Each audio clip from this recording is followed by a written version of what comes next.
അത് കൈലാഷ് സാറിന്റെ കാറല്ലേ? അതെ.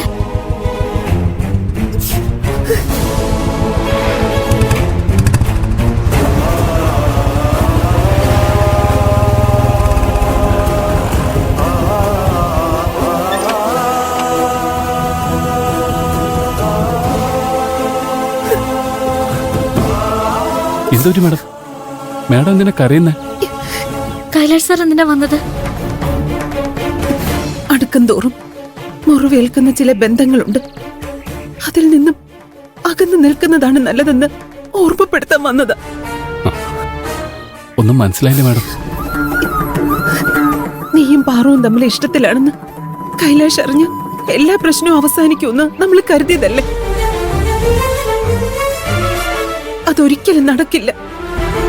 വേറെ എന്തെങ്കിലും ഒരു വഴി ആലോചിക്കണം. ഞങ്ങൾ തമ്മിൽ ഇഷ്ടത്തിലാന്ന് മാഡം കൈലാഷ് സാറിനോട് പറഞ്ഞോ? ഞാൻ പറഞ്ഞിട്ട് അവൻ കേട്ടില്ലെങ്കിലോ എന്ന് കരുതി ഞാൻ അവന്റെ ഡാഡിയോട് എല്ലാ സത്യങ്ങളും തുറന്നു പറഞ്ഞു. അദ്ദേഹം വിളിച്ച് സംസാരിച്ചിട്ടും കൈലാഷ് വിശ്വസിക്കുന്നില്ല. PKR സാർ പറഞ്ഞിട്ടും കൈലാഷ് സാർ വിശ്വസിക്കുന്നില്ലേ? അതിനെല്ലാം കാരണക്കാരൻ നീ തന്നെയാണ് പ്രിയ. ഞാനോ? ഞാൻ എന്താ മാഡം ചെയ്തേ? കൈലാഷ് നിന്നെ അത്രമാത്രം വിശ്വസിക്കുന്നുണ്ട്. പ്രിയൻ ഒരിക്കലും അവനെ ചതിക്കില്ലെന്നും പാറുനെ തന്നിൽ നിന്ന് അകറ്റില്ലെന്നുമാണ് കൈലാഷ് പറയുന്നത്. ഞങ്ങൾ തമ്മിൽ ഇഷ്ടത്തിലാന്ന് ആര് പറഞ്ഞാലാ കൈലാഷ് സാർ വിശ്വസിക്കാന്ന് എനിക്ക് മനസ്സിലാവുന്നില്ല. ഈ പ്രശ്നത്തിനൊരു പരിഹാരം ഇല്ലേ? എനിക്കറിയില്ല പാറു. കൈലാഷ് സാറിനോട് സംസാരിച്ചിട്ട് ഒരു കാര്യമില്ലാന്ന് എനിക്കിപ്പോ മനസ്സിലായി. ഞങ്ങൾ തമ്മിൽ ഇഷ്ടത്തിലാന്ന് നമുക്ക് എന്റെ അച്ഛനോടും അമ്മയോടും പറഞ്ഞാലോ? ഞങ്ങൾ തമ്മിൽ ഇഷ്ടത്തിലാണെന്ന് അറിഞ്ഞാ പിന്നെ കല്യാണത്തിൽ നിന്ന് ഒഴിഞ്ഞു മാറുമെന്ന് അച്ഛൻ തന്നെ അദ്ദേഹത്തോടും പറഞ്ഞോളൂ. നീ പറയുന്നതിലും കാര്യമുണ്ട്. കൈലാഷിന്റെ കൂടെ നിന്റെ വീട്ടിൽ ചെന്ന് സംസാരിച്ച് ഈ പ്രശ്നങ്ങൾക്ക് തുടക്കം കുറിച്ചത് ഞാനാ. അന്ന് രുദ്രൻ വന്ന് പ്രശ്നം ഉണ്ടാക്കിയതുകൊണ്ടാ അറിയാതെയാണെങ്കിലും നിന്റെ അച്ഛൻ കൈലാഷിനെ മരുമകനാക്കാൻ സമ്മതമാണെന്ന് പറഞ്ഞത്. പക്ഷെ അപ്പോഴും നിന്റെ സമ്മതമില്ലാതെ ഒന്നും ഉറപ്പിക്കില്ല എന്നും നിന്റെ അച്ഛൻ പ്രത്യേകം പറഞ്ഞിരുന്നു. ഞാൻ നാളെ തന്നെ നാട്ടിലേക്ക് പോയി നിന്റെ അച്ഛനെയും അമ്മയും കണ്ട് നിങ്ങൾ തമ്മിൽ ഇഷ്ടത്തിലാണെന്ന് പറയാം. അതന്നെ നല്ലത് മാഡം.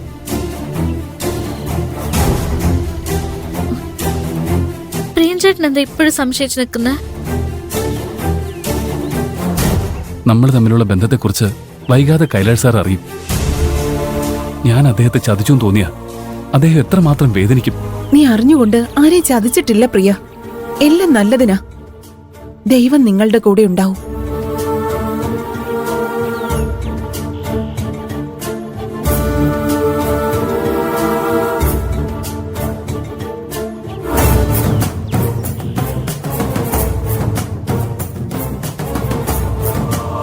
ടെൻഷൻ അടിക്കല്ലേ പ്രിയൻചേട്ടാ, എല്ലാം ശരിയാവും.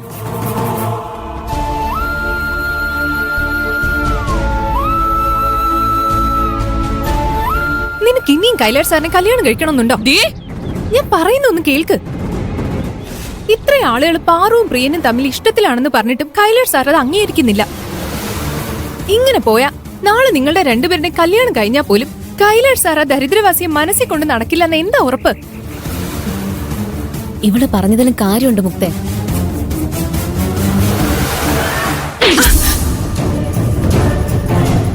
ഇനി മേലാൽ കൈലാഷിനെ കുറിച്ച് എന്നോട് കുറ്റം പറഞ്ഞ ഞാൻ എങ്ങനെ റിയാക്ട് ചെയ്യുമെന്ന് എനിക്ക് പോലും അറിയില്ല. കൈലാഷ് എന്റെയാ, എന്റെ മാത്രം. ഇവക്കെന്ത് വട്ടായോ? മിണ്ടല്ലേ, അവള് കേട്ടാ തീർന്നു. നീ വാ.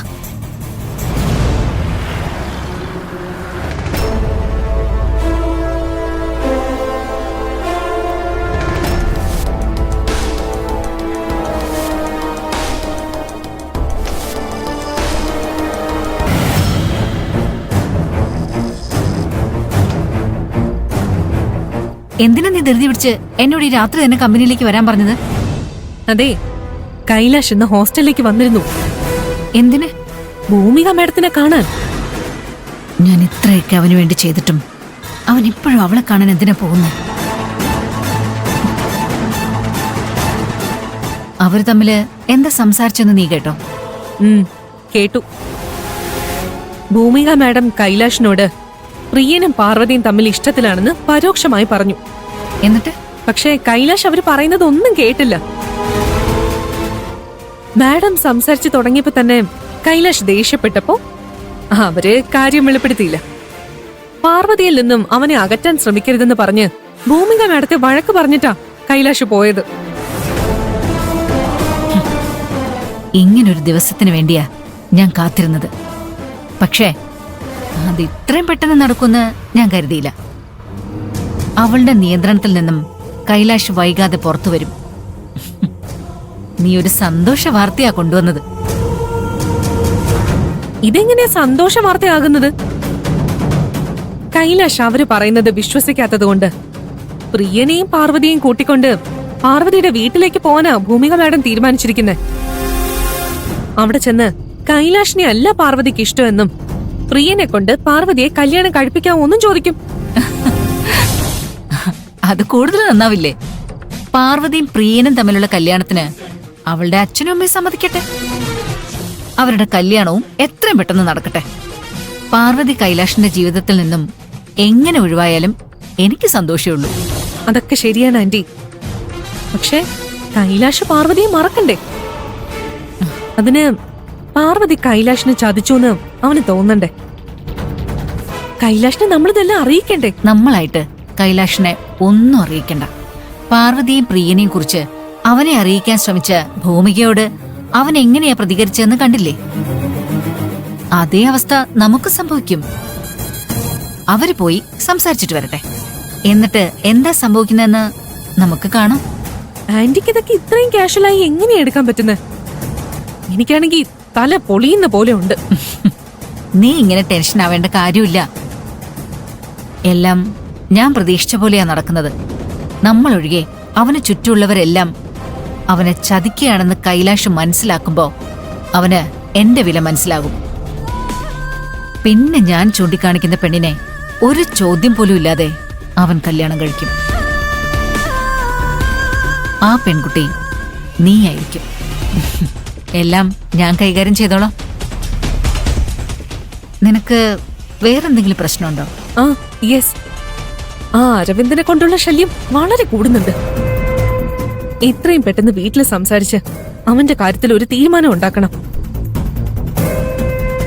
മമ്മിയോട് അതിനെക്കുറിച്ച് എങ്ങനെ സംസാരിക്കുന്നുള്ള ടെൻഷനിലിരിക്കുമ്പോഴാ ആ പാർവതി കൊണ്ടുള്ള ശല്യം. ഞാൻ നിന്നെ മരുമകളാക്കുമെന്ന് വാക്ക് തന്നതാ. അത് അങ്ങനെ തന്നെ സംഭവിക്കും. പക്ഷേ നീ കുറച്ച് ക്ഷമ കാണിക്കണം. നമ്മൾ രണ്ടുപേരുടെ മുമ്പിലും വേറെ വഴികളൊന്നുമില്ല. പ്രിയനും പാർവതിയും തമ്മിലുള്ള ബന്ധത്തെക്കുറിച്ച് കൈലാഷ് നാളെ മനസ്സിലാക്കിയാലും സത്യം ഉൾക്കൊള്ളാനും പാർവതിയെ മറക്കാനും അവന് കുറച്ച് സമയമെടുക്കും. അതുവരെ ക്ഷമിക്കല്ലേ നിവർത്തിയുള്ളൂ. ശരി, നേരം വൈകി. നീ ഹോസ്റ്റലിലേക്ക് ചെല്ല്. Okay anti.